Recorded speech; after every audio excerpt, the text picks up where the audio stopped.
Welcome to the NJ1ST podcast. My name is Ryan McDonald.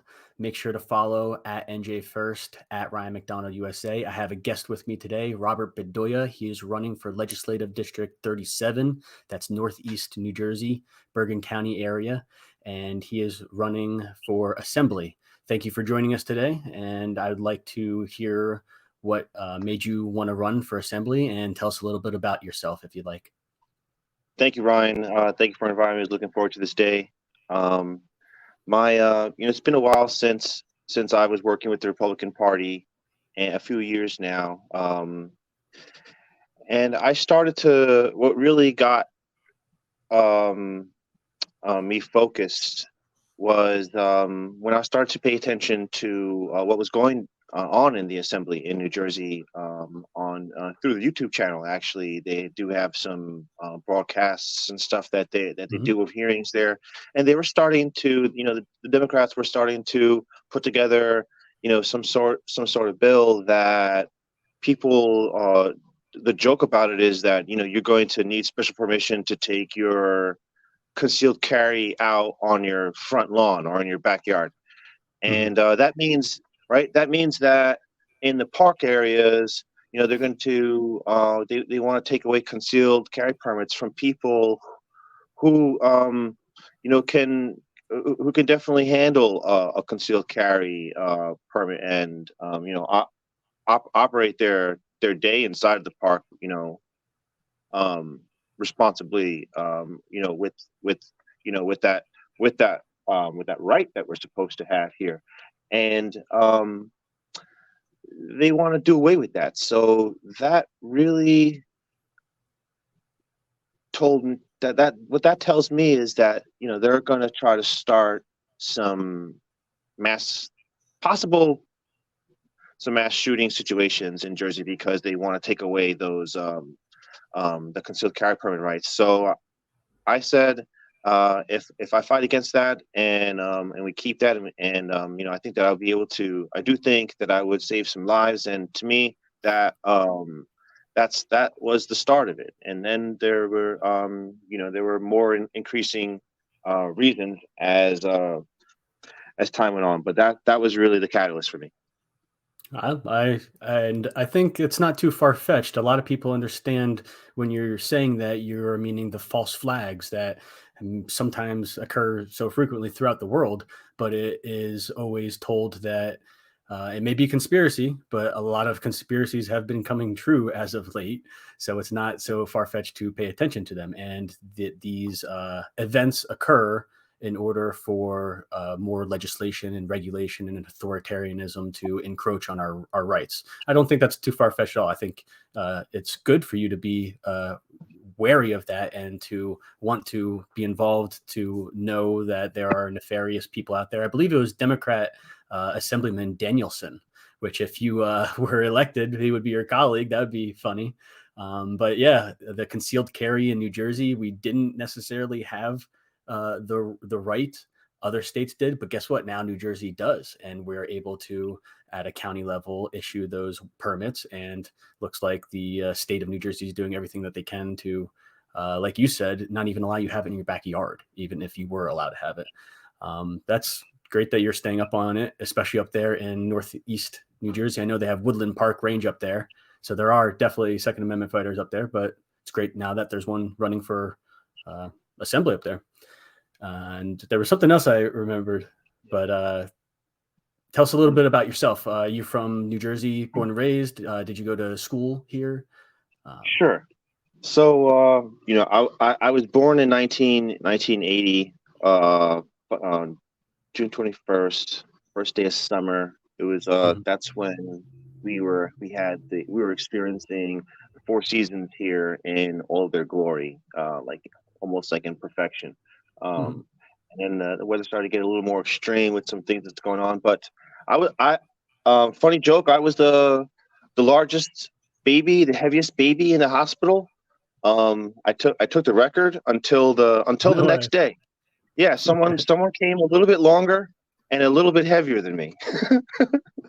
That's funny. So, I was a big baby too. Yeah, so I only had the fame for one day. And that always, that kind of made me think, like, there's always going to be someone bigger and better than you.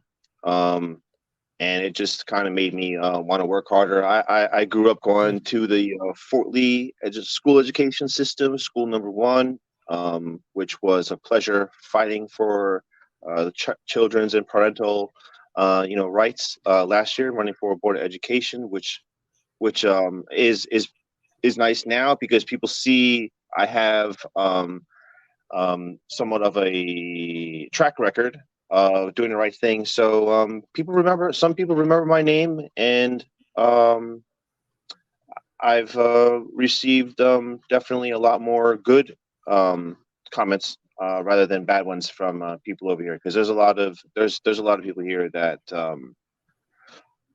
that they are the problem that we're going to like rally against. There's some sick parents here, unfortunately. Or misled, Um, misguided, right? Exactly. Yep. And yeah, misled. running for board of ed, like you just said, I know in 2021 and 2022, a lot of parents and community members, such as ourselves. I don't know if you're a parent. They got involved, and it wasn't just that until 2023 now, where the attention is really getting to the mainstream on Fox News. So to hear that you were involved last year, that's great. If you want to talk about the Board of Ed at all, or if you are you in favor of school choice, most Republicans are. Yeah, Uh, yes, I would definitely like to see that. I think there's 10 million kids in the country that aren't rolled up, aren't in going to public school systems because of these types of reasons, and that means that there's like 20 million parents that are agreeing to it. right. Um, and what else? So I definitely believe in that. I would like to see that. That would be a huge accomplishment for any state to be able to properly facilitate that. It'd be a huge undertaking, but I'm definitely willing. And I think the Republican Party and the guys and ladies that we have running right now are all really good, and I know that they're going to. I think we have a really good shot at making New Jersey more easily habitable for us here. Nice. Yeah, And all the you mentioned and touched on the topic of energy, or energy. climate, at least you touched on it. And I guess that's I just revealed what my question was going to be about energy and the wind turbines, the farms. So having to do with the Oh climate, yes. people want this renewable energy and away from fossil fuels, and the whole reason is they say climate change. Um, but my question for you is of the whole Orsted that we just went through. I myself, before we started this, I told you that I'm on the west side of New Jersey, near Mhm. Pennsylvania, actually near more the Poconos. It's not even near Philadelphia. I'm more near the Poconos. So I am in the woods, the forest. And that is very much a part of our community out here, the mountains, the hills. Over in your area, I'm interested in what it's like because down south, east New Jersey, they have the wind farm turbines. Up in northeast New Jersey by you, do people care about the turbines as much as we hope that they do, or is it not being shared information, or what's your feel of it? It depends on yeah, I got this. It depends on where you're looking. Depends where you're looking. And what's your I think opinion? that Yeah. Yeah, I think that people. Um, I've seen a lot of people talking on social media about it because it's giving them a platform to talk. But I do bring it up occasionally to people, and I do see that as this energy thing that they're trying to do here, and then they're trying to do something like weird with their stoves and like take us back to like ancient technology that's not efficient. And I'm not about that at all. And I actually I think that they should shut down the operation. First of all, I don't know why it's taking so long. I think that they now put together a couple $1 million to do an investigation. I was posting with Jack Chitterelli that they should follow that money, see where it goes, see what company it is, see who's in it, see who founded the company, because it could just be like one of these things where the government is once again, doing research on like lizards running on treadmills, Investigating useless. themselves, right?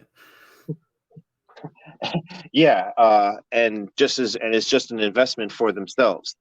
And then I say we probably won't even get anything. We probably, you know, get the solid information out of it. I doubt that they may even know how to do it. But I do have a lot of faith in these Democrat voters over here, because that's what they deserve.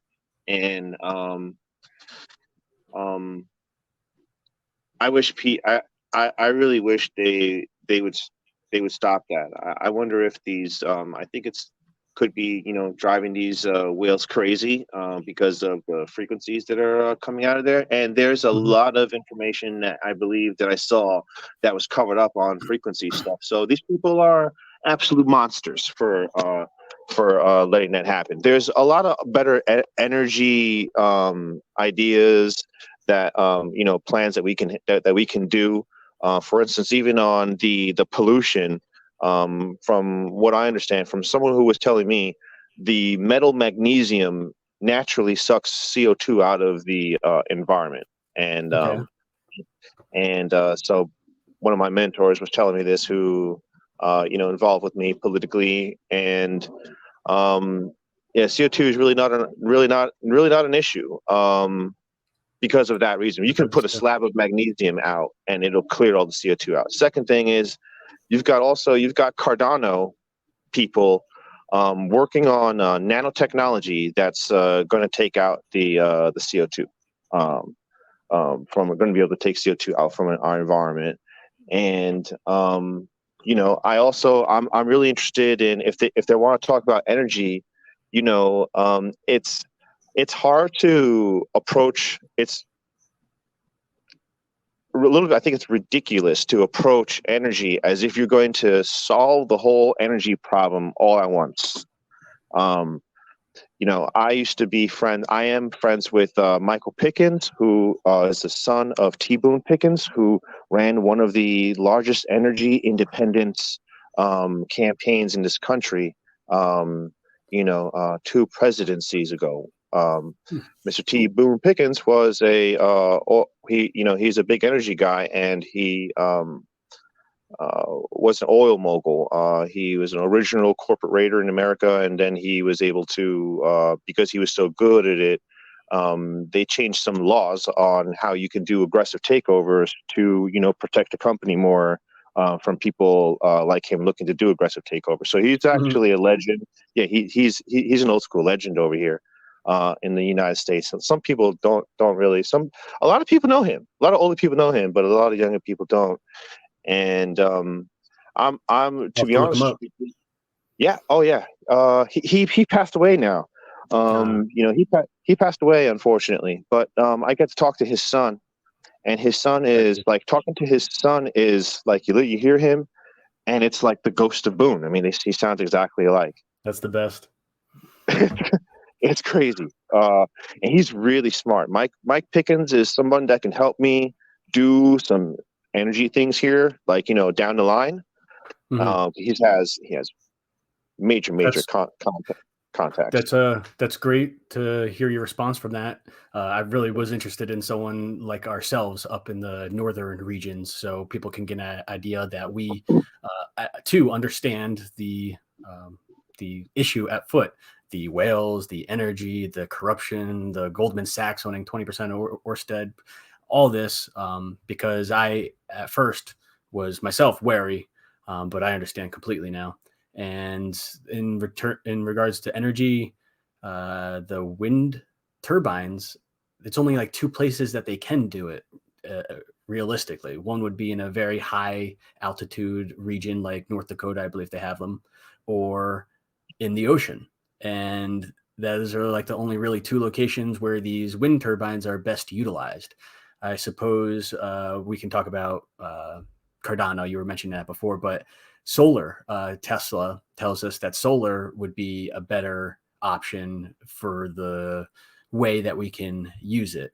The only problem is I suppose the grid is powered by coal, and he acknowledges it. Other people acknowledge it. I do appreciate your talking of the energy because other people won't talk transparently about that um, and give their opinion. So that's awesome that you understand it.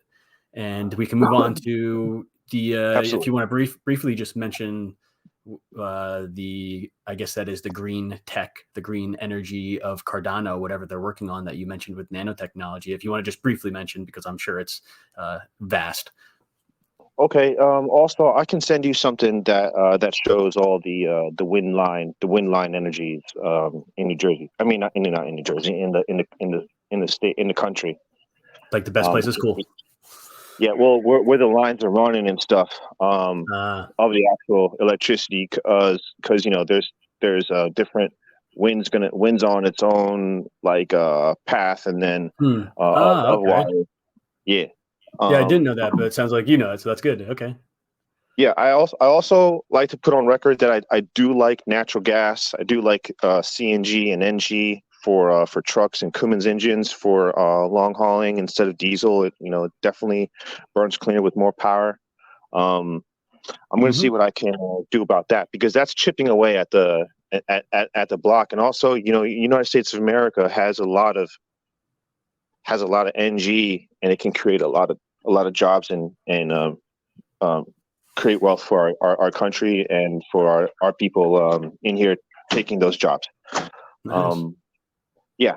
So as for Cardano and their green tech blockchain energy, you are correct. They are cited to be, I believe it's at least we're 1,000 times more efficient than Bitcoin. We don't need the verification system that Bitcoin has. There's other protocols that can work more efficiently, um, and we use those. I see. Cardano, yeah, Cardano. I don't have So the the less names of carbon them. usage would be that it's using less energy to use Cardano rather than Yeah, Bitcoin, where it's mining and using so much energy. Okay. yeah. That's what makes Bitcoin in a way special, because you have a lot of eyes on the transaction going from one place to another where everybody is in agreement of it. So then nothing can go wrong. And where Cardano kind of does it like that, where we're an EUTXO model, where Bitcoin is a UTXO, and ours and E stands for extended, or as we like to say, elegant, and it allows us to do a lot more things. See, Bitcoin is an asset, so it's an asset. So it's going to be like to move. It's I agree with the way how it is because you're not doing too much with an asset. With an asset, you don't go to the grocery store or your coffee place and pay for. You're not really paying for your coffee in an asset or in Bitcoin right now. Even though people want they're trying to go for this like Bitcoin maxis are a little bit extreme and they're a little bit sometimes they're a little bit crazy with what they believe in that the direction should be But at the Cardano, at the essence of it, the you were saying that Cardano can help the carbon usage just by the using less of the energy, right? It takes so much less well, energy to use it than Bitcoin. Is that what, or is there no, other software technology that Cardano is doing actually that will? Yeah. Yes, Ryan. We're creating software and hardware that's going to actually be able to like be released into the atmosphere and Wow. gather the take the CO2 in, and then um, you know um, basically bring it to another dimension. I've heard Ian Crossland or something on Tim Pool podcast. They speak in the same way that you are. A lot of stuff that I don't understand, chemistry, but that it's possible, and that there are many different ways that you can work with the elements that we use, and like after combustion, the carbon, all that. That's pretty cool. That is pretty cool. And I don't want to get too off track. The Yeah. people listening to this definitely aren't Right. on that level. But we can relay that into how you just described the ledger, which was Bitcoin in its essence form. And the ledger might be able to be utilized for voting. That would probably be the easiest case. We already have governance votings when it comes to our cryptocurrency. I don't want to speak ill. I don't think it's layer. I think it is layer two. Layer two, we can have our governance votings. I think.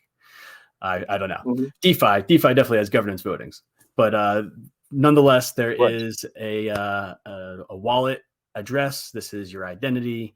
There is a vote cast. Think of it as a transaction. It is put on the ledger. It is never changed. It is immutable, Yep. and that could be utilized. And I already know that there are developers and devs teams out there that are in politics, and they're looking at our election integrity, our voting system, and blockchain. I Right. have yet to really find them and pick their brains. Maybe you have. Have you talked to anyone in the crypto sphere that is in these projects and can maybe talk a little bit more about blockchain and when it comes to voting?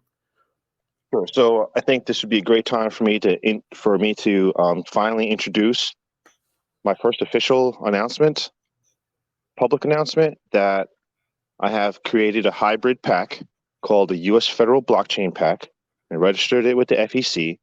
I'm going to be lobbying for cryptocurrency, blockchain technology, AI, and case-specific robotics. Um, I do believe Let's that, go. right? I do believe that blockchain there's a lot of issues, a lot of gray area that legislation cannot solve. I do believe that, and there are some really serious people working on blockchain voting technology out there. I mean, really serious people. Like, they wake up and their everything is being um, focused on, and it's like their every step is a step in a way of this voting integrity stuff. I'll Right. have Yeah, I know some guys who it kind of starts off with polling, right? I have a polling application that we're going to be using for um, my website, because every good blockchain pack should have cryptographically secured decentralized polling application, right? Now, when basically that's voting. So when you attach a KYC to that, that's when things are gonna more things are starting to get fancy, because now you have a know your customer, and then you have a place where you can store a vote. Um, and Mhm. yeah, so we'll And see it's funny, where right? that's going to Because go. that's so easy or futuristic for someone to understand. And in reality, it's almost the same as vote by mail. Why? Because it's all about expedient, being expedited, right? You're doing it in the comfort of your home. You don't have to go out into the polls. Maybe the polls station goes down one day. So you are on the internet, or you have a device and you can vote that way. And oh, there's a Exactly. motorcycle. Yeah. It's just like vote by mail, because we're going to have a list of people, and when that list is when that day is done that you can't register to vote like this anymore, then the contract is made of the exact amount of people that are on there. You can't fudge that. Then I missed we're my going from. Hmm? I missed my Algorand governance voting, and now I'm locked out of getting the stake percentage. It's exactly how you just described it. If you Oh no, you missed your Algorand. governance to become a governor for the eighth time. I've done it 7 times already, but it's exactly how you described. Is that if you do not sign up, if you don't vote in time, then you have to wait until next time, and that's a part of the KYC. It's on the internet. It's in the device. It's in the metaverse now. It's in the cloud. I guess what I was trying to get with before that motorcycle came by was the vote by mail is susceptible to fraud, right? There's so many people, you're only supposed to be handing in one ballot to the ballot box. We saw 1,000 mules, they stuffed them. There's plenty of people filling out people's ballots, mail-in ballots themselves, putting it in the mail. It's just susceptible to fraud. And for so long, people made crypto and Bitcoin out to be the black market, how it can get away from crime and it can get away from justice. Well, it And was. It was a okay, place where that Bitcoin was originally accepted on the black market. People were originally doing that. Their ledger just showed, wallet to wallet, transfers where, if you were to honestly look at the beginning of it and see where Satoshi's wallet is, you're able to, if you're able to follow that wallet, you'll see where he is. And so, well, that's what I was more getting theoretically, at, is that they can't get away with committing the crimes, is that there's a well, paper trail. now you can't, but before you could, because they had to add Okay, like some protocols in there, like a interesting. ATF protocol in there I to didn't make know that that. Okay. happen. It wasn't like that originally.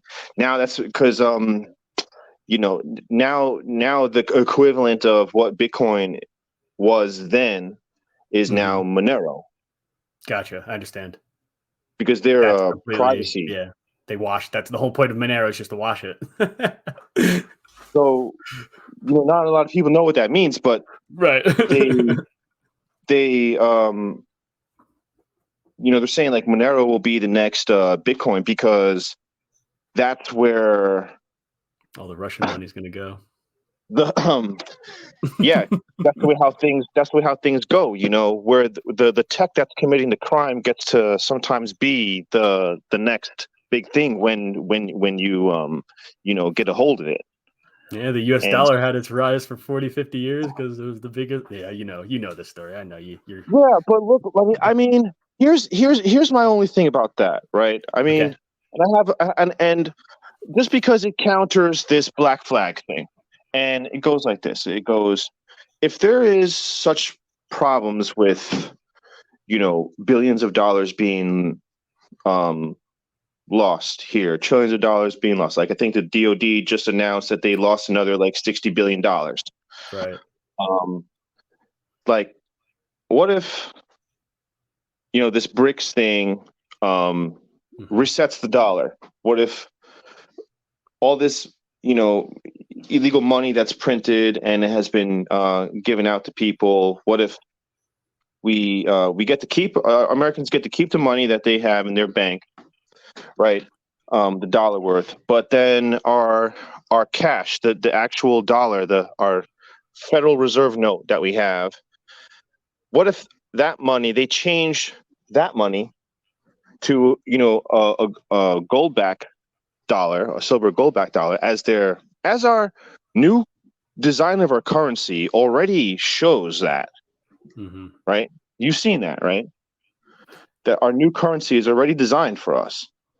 Okay. So and it shows imagery of it being gold back. So I mean, if we dry out the evil forces and out there that is stacking this cash and making it worthless, by issuing a new dollar that replaces the Federal Reserve note that we have right now, then that's a huge blow to places that have this money and think that they actually have this money, making it absolutely worthless, because then they're not going to be able to put that money in a bank out of nowhere, because it's not sourced.